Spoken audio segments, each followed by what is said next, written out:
Permendikdasmen Nomor 13 Tahun 2025 hadir sebagai pembaruan kebijakan pendidikan nasional. Namun, pertanyaan penting tetap ada.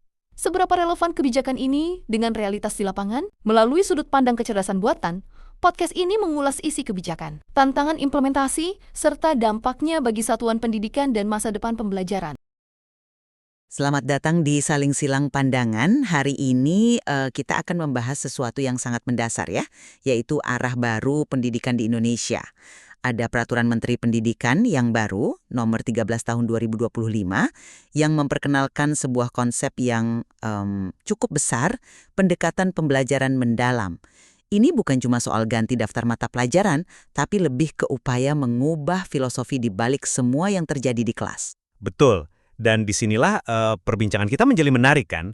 Jadi pertanyaan besarnya mungkin begini, kurikulum baru ini yang filosofinya tinggi sekali soal pengembangan manusia seutuhnya, sebetulnya bisa jalan nggak sih di semua sekolah kita? Atau jangan-jangan ini cuma ide bagus yang mustahil diterapkan secara merata di lapangan? Nah, kalau dari sudut pandang saya, pendekatan ini justru langkah maju yang visioner, sesuatu yang sudah lama kita tunggu-tunggu. Ini jawaban untuk tantangan zaman sekarang dan ya, masa depan. Saya setuju. Tujuannya mulia. Tapi kalau kita bicara soal implementasi di lapangan, saya justru melihat ada banyak sekali tantangan praktis yang sangat serius. Saya khawatir niat baik ini malah bisa menciptakan masalah baru, terutama soal kesenjangan. Baik, mungkin saya mulai dari sudut pandang saya dulu, ya. Bagi saya pembelajaran mendalam ini adalah sebuah keharusan. Kita tidak bisa lagi mendidik anak-anak kita dengan cara yang sama seperti katakanlah 30 tahun lalu. Dunia sekarang menuntut lebih dari sekedar orang yang pintar menghafal. Yang dibutuhkan itu manusia yang utuh, yang bisa berpikir kritis, kreatif, sekaligus punya empati. Dan peraturan ini mencoba mengembalikan pendidikan ke akarnya. Akar yang seperti apa maksudnya? Akar kearifan lokal kita sendiri. Peraturan ini kan secara sadar mengutip pemikiran Ki Hajar Dewantara dengan sistem amongnya. Intinya, guru itu perannya 3. Mengasah pikiran atau asah, menyayangi dan menumbuhkan empati atau asih, dan membimbing karakter atau asuh. Pendidikan yang memanusiakan, bukan sekadar mengisi kepala. Ini juga sejalan dengan K.H. Ahmad Dahlan yang ingin pendidikan jadi alat perubahan, atau Romo Mangunwijaya yang melihatnya sebagai jalan pembebasan.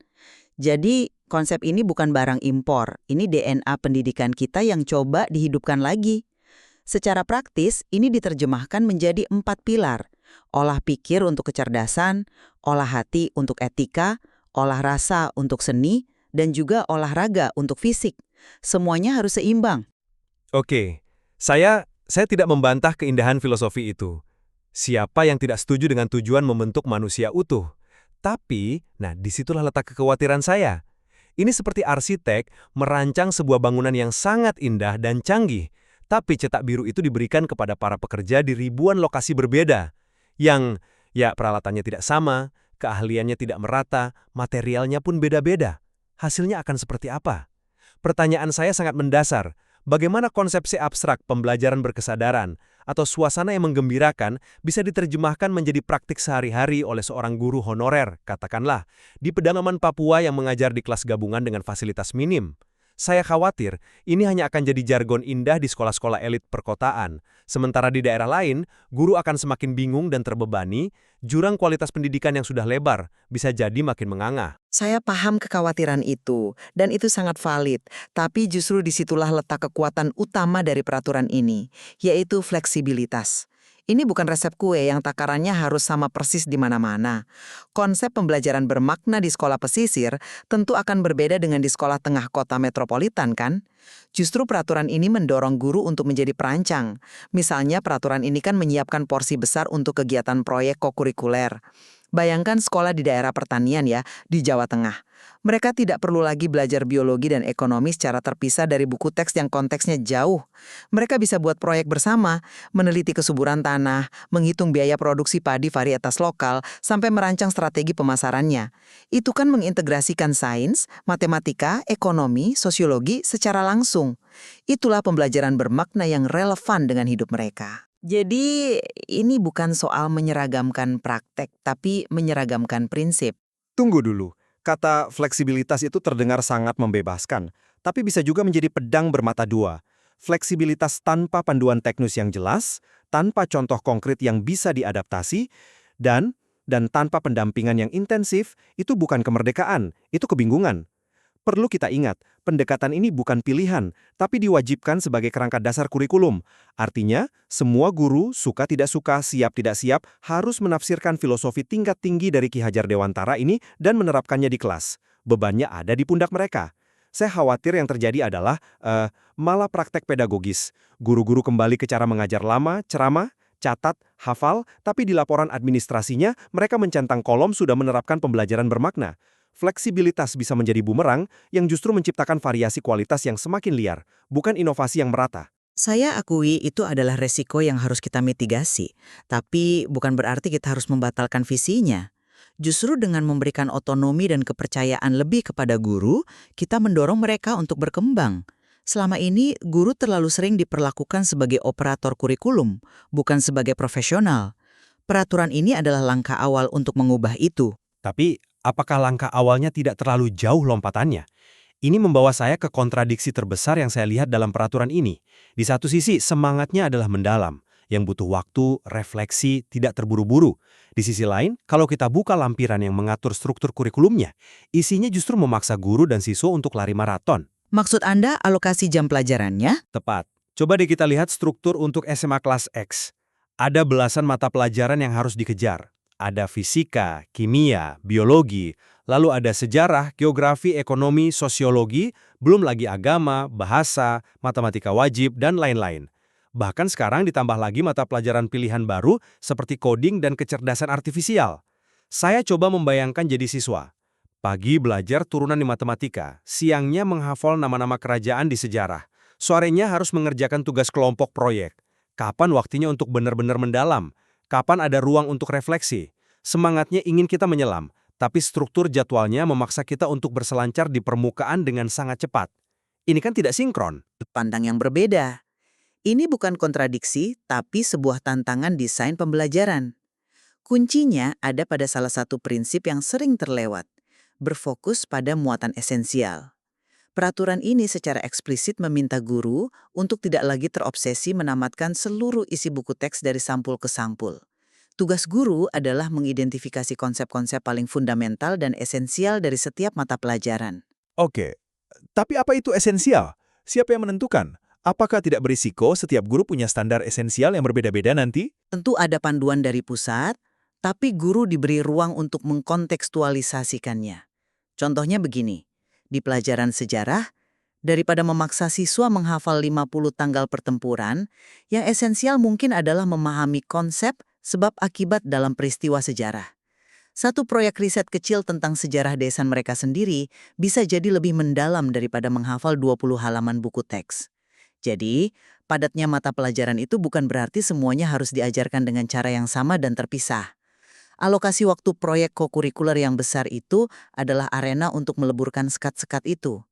Jadi, fisika, matematika, dan seni bisa bertemu dalam satu proyek. Beban kurikulum yang terlihat berat itu bisa terasa lebih ringan jika diajarkan secara terpadu dan relevan. Secara teori, itu terdengar sangat indah. Tapi, lagi-lagi kita kembali ke masalah kapasitas. Apa yang Anda jelaskan itu membutuhkan guru dengan level kemampuan pedagogis yang sangat tinggi. Guru yang mampu merancang proyek interdisipliner, memfasilitasi diskusi kritis. Pertanyaannya, berapa persen guru kita yang sudah sampai di level itu? Ini membawa kita ke akar masalahnya. Kesiapan ekosistem.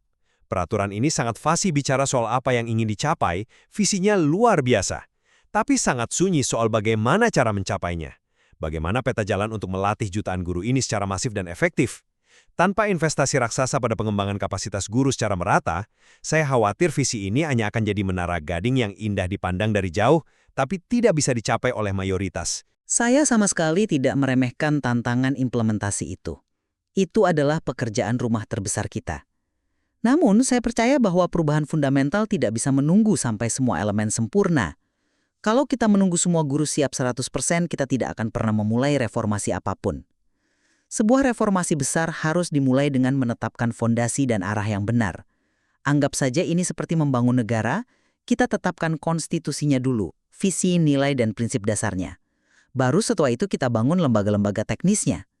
Nah, peraturan ini adalah konstitusi baru untuk kurikulum kita.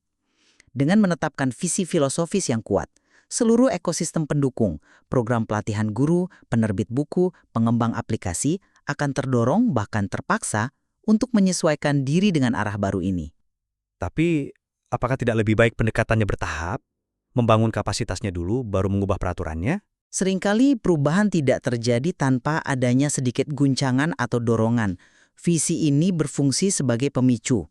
Penyebutan nama-nama tokoh pendidikan nasional kita itu bukan sekedar hiasan. Itu adalah upaya sadar untuk memberikan ruh pada kurikulum yang selama ini sering dianggap sebagai dokumen administratif yang kering. Diharapkan ruh inilah yang akan menginspirasi para pendidik untuk berubah dari dalam, bukan karena diperintah. Perubahan sejati harus dimulai dari visi. Tanpa kompas yang jelas, perbaikan-perbaikan kecil hanya akan bersifat tambal sulam. Saya bisa menghargai argumen bahwa perubahan harus dimulai dari visi. Namun sebuah visi tanpa rencana eksekusi yang realistis dan terukur bisa berubah menjadi ilusi yang berbahaya.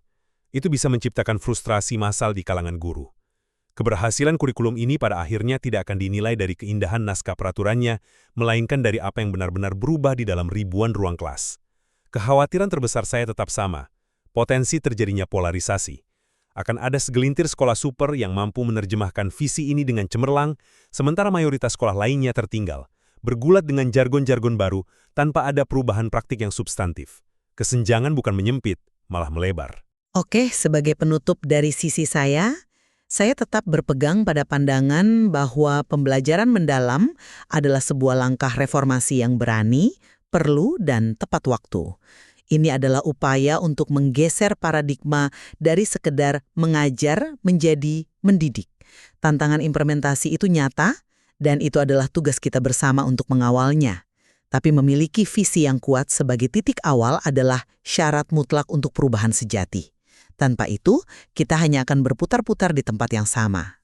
Dan dari sisi saya, kesimpulannya adalah, sementara visi kurikulum ini membuka sebuah harapan, kita harus tetap menginjak bumi. Kita perlu waspada dan sangat kritis terhadap proses implementasinya.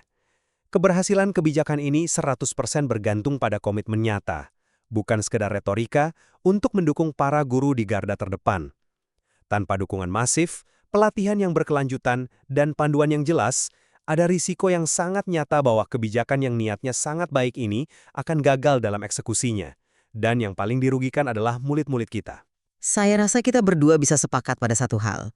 Peraturan ini, terlepas dari perdebatan kita, telah berhasil memantik sebuah diskursus yang sangat penting tentang jiwa dan arah pendidikan nasional kita. Ini bukan lagi perbincangan teknis, tapi perbincangan fundamental. Tepat sekali.